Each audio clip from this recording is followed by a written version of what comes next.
Oui, Philippe Kouon, de la Côte d'Ivoire, Afrique Presse.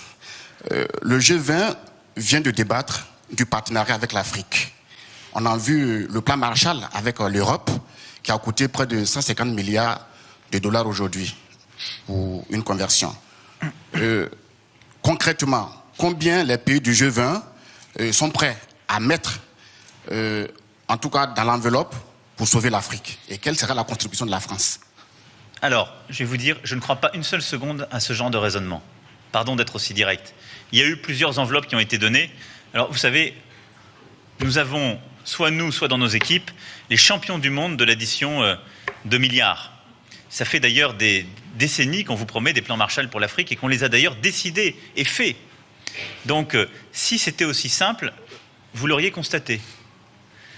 Le plan Marshall, c'était un plan de reconstruction matérielle dans des pays qui avaient leurs équilibres, leurs frontières, leur stabilité. Le défi de l'Afrique, il est totalement différent, il est beaucoup plus profond, il est civilisationnel aujourd'hui. Quels sont les problèmes en Afrique? Les États faillis, les transitions démocratiques complexes, la transition démographique qui est, je l'ai rappelé ce matin, l'un des défis essentiels de l'Afrique.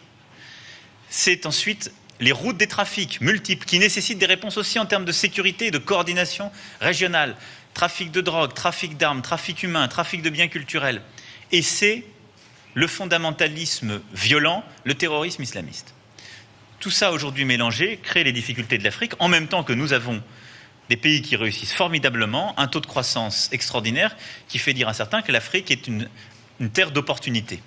Donc si nous voulons une réponse cohérente à l'Afrique et aux problèmes africains, nous devons développer une série de politiques qui sont bien plus sophistiquées qu'un simple plan Marshall et des milliards accumulés.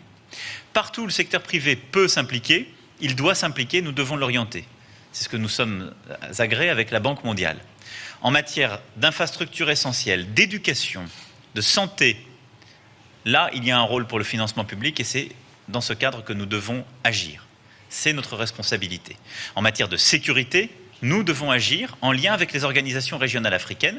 C'est ce que, par exemple, la France fait avec l'opération Barkhane au Sahel, mais plus largement à travers ce que nous avons installé dimanche dernier au G5 Sahel. Développement, sécurité. Et ensuite, il y a une responsabilité partagée. Le plan Marshall que vous voulez pour l'Afrique, c'est aussi un plan qui sera porté par les gouvernements africains et les organisations régionales. C'est par le biais d'une gouvernance plus rigoureuse, de la lutte contre la corruption, d'une lutte pour la bonne gouvernance, d'une transition démographique réussie. Quand des pays ont encore aujourd'hui 7 à 8 enfants par femme, vous pouvez décider d'y dépenser des milliards d'euros, vous ne stabiliserez rien. Donc, le plan de transformation, en quelque sorte, que nous devons conduire ensemble, en tenant compte des spécificités africaines, par et avec les chefs d'État africains.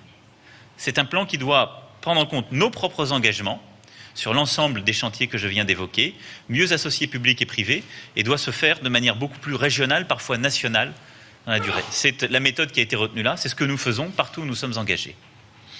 J'aurai l'occasion